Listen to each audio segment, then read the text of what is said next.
Hey, so it's Thursday, it's out trip day.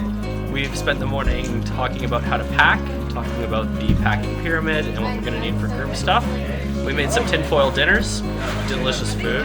Going to be fun to cook over a fire while we're out there.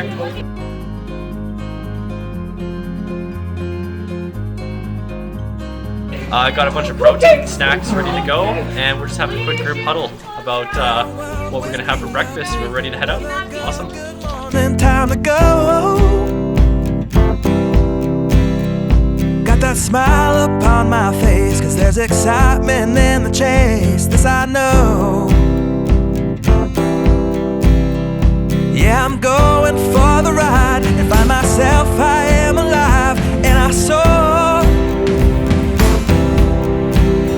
Still I run towards the wind and let the challenge draw me in. Hey, so we just arrived at the site of our out trip. All the WOYLS are out and about working on getting a tri-spot to sleep for the night, working on building shelters and finding some nice little nooks and crannies. It's almost time to cook. I think we're gonna get a fire going soon.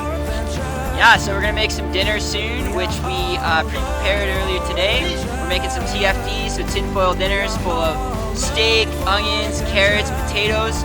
We've also got some trail mix that we made up last night, so food-wise, I think we're all set. We actually made it here, which I think is great because our flight was a little bit too heavy. We have a lot of hungry teenagers, so a lot of food and water. Way was a little bit hard with that, but we made it. We're here. It's it. Yeah, we're alive! We are